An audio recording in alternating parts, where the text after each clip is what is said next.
পক্ষে, সার্বভৌমত্বের পক্ষে, ইনসাফের পক্ষে কথা বলার কারণে আমার ভাই তরুণ তাজা একজন মানুষ শরীফ ওসমান জীবন দিয়েছে।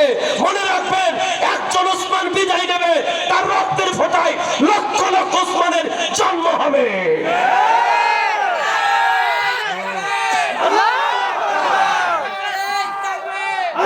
তার কবরের পাশে তার সন্তান কান্না করে, আজকে তার কবরে কান্না করতে তার বোন অজ্ঞান হয়ে পড়ে গেছে।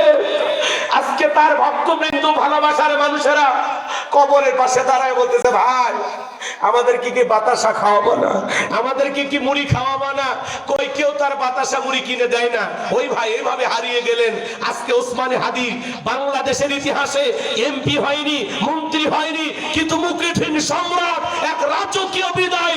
বাংলাদেশের ঢাকা ৮ আসনের এমপি হতে পারে নাই, কিন্তু মানুষের ভালোবাসায় বাংলাদেশের ২০ কোটি মানুষের হৃদয়ের আসন পেয়েছে। মানুষ চোখের পানি ছেড়ে দিয়ে তার জন্য কান্না করেছে। এখনো মানুষ তাহাজ্জুদ পড়ে তার জন্য কাঁদে।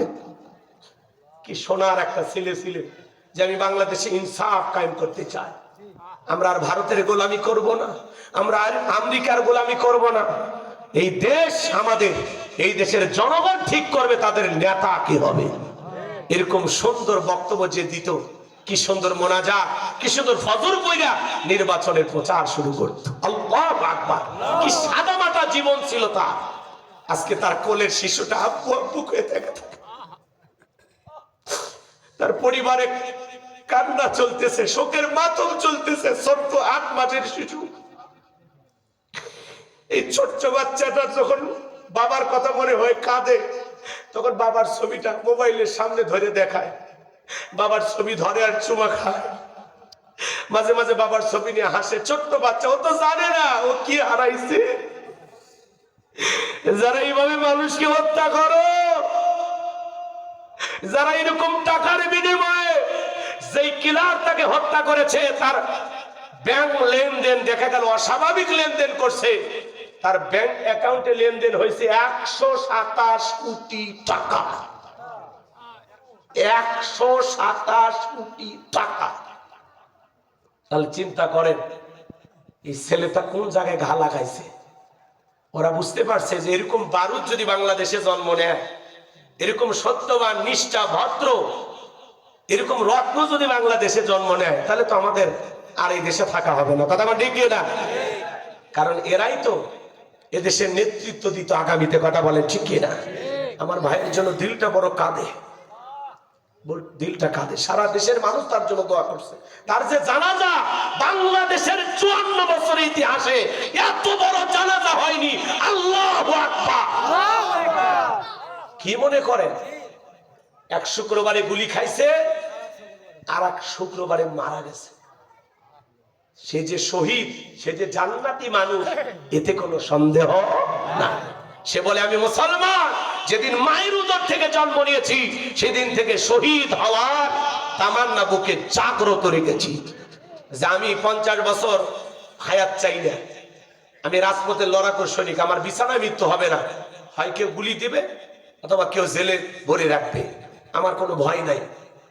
আমি গুলি খেয়ে মরতেও রাজি। সবসময় শহীদ হওয়ার আকাঙ্ক্ষা তার ভিতরে ছিল। আল্লাহ তাকে শহীদ হিসেবে কবুল করেছেন। চিৎকার মেরে বলুন আমিন। তবে বড় মায়া লাগে তার এতিম সন্তানটার জন্য। কোনদিন বাবা বলে আর বাবার মুখে যাইতে পারবে না, কিন্তু এই সন্তানটা একদিন জানবে তার বাবা কত বীর পুরুষ ছিল, কতটা মানুষের প্রিয় ছিল। কথা বলে ঠিক কিনা? আজকে তার স্ত্রীকে কে সান্ত্বনা দেবে? যারা মানুষ হত্যা করো, তার বাড়িতে যায় দেখো তার স্ত্রী তার স্বামীকে হারায় কি কান্না করে, তার ছেলে বাবাকে হারায় এতিম সন্তানগুলো কিভাবে কান্না করে, তার মা কিভাবে সন্তানের জন্য আকুতি মিনতি করে আল্লাহর কাছে হাজারি করে কান্নাকারি করে। মনে রাখবা, সেই কেলারা হত্যা করেছো, মনে রাখবা একদিন এইভাবে তোমার বউ বাচ্চাকে আল্লাহ কাঁদাবে, তোরেও বিদায় করবে। কথা ঠিক কেরা? তুমিও ভালো থাকতে পারবা না। একদিন মদ খাইয়া নিশা কইরা নিজের পিস্তল দিয়ে নিজেই গুলি করে মরে যাবা। কথা কাউকে মেরে কেউ শান্তিতে থাকতে পারে না। কথা বলেন, কষ্ট হচ্ছে? আমার কথা কি আপনার বিরক্ত হইছেন? হইলো আমার আপত্তি না। আমি নিয়ত করেছি আল্লাহ যদি আমারে ছেলে সন্তান দেয়, আমি আমার সন্তানের নাম রাখবো ওসমান হাদি। আমরা ওসমান হাদিদের হেরে যেতে দিব না। ওরা যদি হেরে যায়, হেরে যাবে বাংলাদেশ। কথা বলেন ঠিক কিনা? ঘরে ঘরে ওসমান হাদিদের জন্ম দিতে হবে। কথা বলেন ঠিক কিনা? অলরেডি অনেক মানুষ তার সন্তানদের নাম ওসমান হাদি রাখা শুরু করছে।